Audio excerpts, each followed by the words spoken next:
दोस्तों, लेबनान पर और ईरान पर अटैक के बाद अब स्पेन से भी इजराइल की जंग शुरू हो गई है। स्पेन ने एक बहुत बड़ा ऐलान कर दिया है और यूरोपीय संघ से इजराइल के साथ बिजनेस रोकने को कह दिया है, जिसके बाद नेतन्याहू ने स्पेन को गाजा कोऑर्डिनेशन सेंटर से हटा दिया है और कहा है कि स्पेन हमें बदनाम कर रहा है, जिसकी कीमत उसे चुकानी पड़ेगी। और इसी के बाद स्पेन ने कहा है कि यूरोपीय संघ की सेना बनाने और उसे ग्लोबली मजबूत करना पड़ेगा।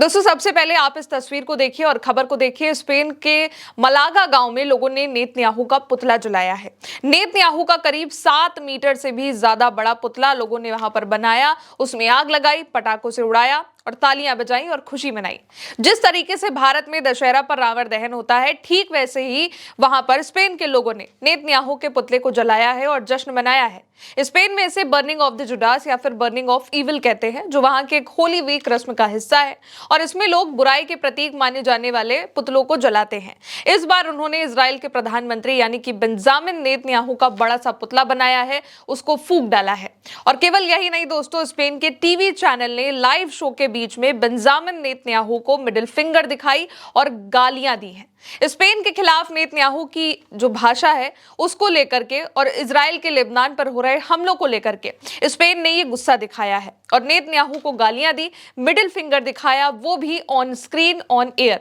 लोग मीडिया भी स्पेन की जो है वो नेतन्याहू की बैंड बजा रही है। और इसी के बाद स्पेन के प्रधानमंत्री पेड्रो सांचेज ने यूरोपीय संघ से इजराइल के साथ अपने व्यापार समझौते को निलंबित करने का कहा है और कहा है कि इसको बैन कर देना चाहिए। उन्होंने यूरोपीय संघ से मांग करी है कि इजराइल के साथ 1995 का एसोसिएशन एग्रीमेंट जो है व्यापार और राजनीतिक सहयोग का जो समझौता है उसको तुरंत ही निलंबित कर देना चाहिए, हटा देना चाहिए, बैन कर देना चाहिए। स्पेन के जो प्रधानमंत्री है पेड्रो सांचेज, उन्होंने बुधवार को लेबनान पर हुए हमलों के लिए यूरोपीय संघ से ये मांग करी और कहा कि जो 1995 के समझौते हैं इजराइल के साथ यूरोपीय संघ के व्यापार को लेकर, वो सभी तुरंत निलंबित कर देने चाहिए, कैंसिल कर देने चाहिए। सांचेज ने कहा कि नेतन्याहू ने हमले की शुरुआत के बाद से लेबनान पर अपना सबसे बड़ा कठोर हमला किया।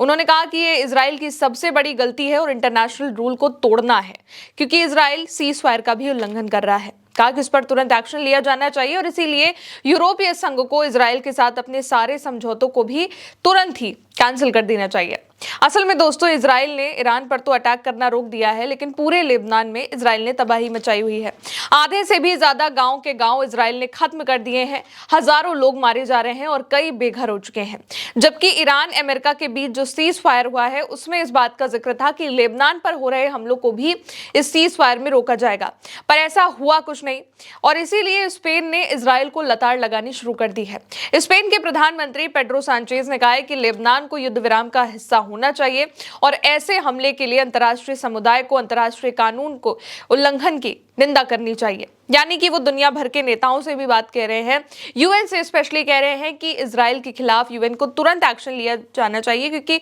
इजराइल लगातार रूल्स को तोड़ रहा है और इसी वजह से और जो स्पेन है वो लगातार इजराइल के खिलाफ भी है। कोई भी देश अगर देखा जाए तो इस वक्त इजराइल के साथ नहीं है इस हमले के बाद। और इसके अलावा स्पेन पहले भी गाजा में इजराइल की जो भी हमले हुए हैं इजराइल की ओर से उसकी भी आलोचना करता रहा है और फिलिस्तीन को मान्यता भी दे चुका है। ये स्पेन ही था जिसने फिलिस्तीन को सबसे पहले मान्यता दी। अब पेड्रो सांचेज के इस बयान के बाद से और स्पेन की इस मांग के बाद से इजराइल ने स्पेन के खिलाफ डिप्लोमेटिक वॉर की घोषणा कर दी है कि हम अब स्पेन के खिलाफ डिप्लोमेटिक वॉर शुरू कर रहे हैं। इजराइल ने स्पेन को किरायत घाट में बने अमेरिका के नागरिक सैन्य समन्वय केंद्र यानी कि CMCC से हटा दिया है, निष्कासित कर दिया है। नेतन्याहू ने वीडियो प्रॉपर बनाया है इसको लेकर और कहा है कि ये जो कदम उन्होंने उठाया है वो स्पेन के बार बार इजराइल के खिलाफ खड़े होने के बाद उठाया गया है। उन्होंने कहा कि स्पेन ने हमारे नायकों, IDF के सैनिकों और दुनिया की सबसे बड़ी नैतिक सेना के सैनिकों को बदनाम किया है, बदनाम कर रहे हैं और इस शत्रुता को हम बर्दाश्त नहीं करेंगे। नेतन्याहू ने कहा कि मैं किसी भी देश को तत्काल कीमत चुकाए बिना हमारे खिलाफ राजनयिक युद्ध छेड़ने की अनुमति नहीं दूंगा।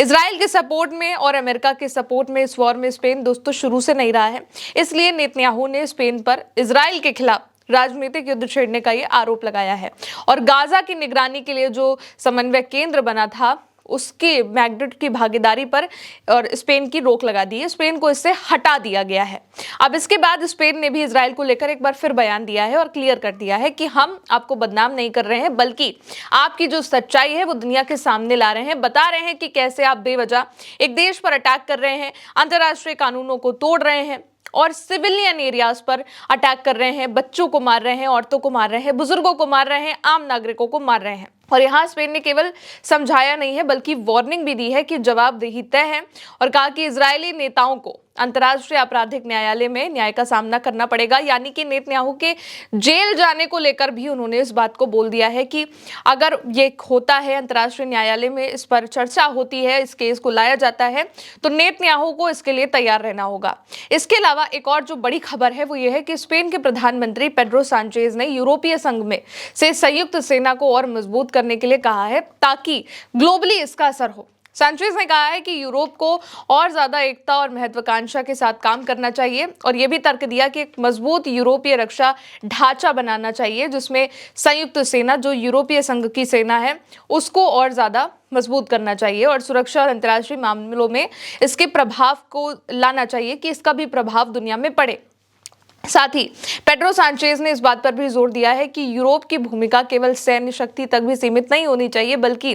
वैश्विक स्थिरता में योगदान भी देना चाहिए और साथ ही जितने भी इंटरनेशनल चीजें चल रही हैं, चाहे वो वॉर हो गया हो या फिर कोई भी चीज, उसके लिए भी इसको सामने आना चाहिए, उसका समाधान निकालना चाहिए, बात करनी चाहिए और अपने अपने व्यूज रखने चाहिए। ये भी बताया उन्होंने कि स्पेन की लगभग 60% जो बिजली है वो नवीकरणीय स्रोतों से आती है और इससे देश को मिडिल ईस्ट से जुड़े तनाव का उतना असर नहीं हुआ। इसलिए स्पेन के जो नेता हैं उन्होंने यूरोपीय संघ से और जितने भी ग्लोबली मुद्दे हैं, ये सब इंटरनेशनल मुद्दे, उस पर स्पष्ट रुख अपनाने की बात कही है, जिसमें अंतर्राष्ट्रीय कानून के उल्लंघन के लिए इजराइल के साथ सहयोग समझौते को भी तोड़ना शामिल किया गया है कि अंतर्राष्ट्रीय जो यूरोपीय संघ है उसको इजराइल के साथ अपने समझौतों को, बिजनेस समझौतों को रोक देना चाहिए क्योंकि इजराइल लगातार अंतर्राष्ट्रीय कानूनों का उल्लंघन कर रहा है। यहाँ पर सांचेज ने एक बात फिर कही कि जो यूरोपीय नागरिक ब्रेसिल से अधिक सक्रिय नेतृत्व की अपेक्षा करते हैं और विशेष रूप से वैश्विक संघर्षों और सुरक्षा एजेंसियों से निपटने में भी।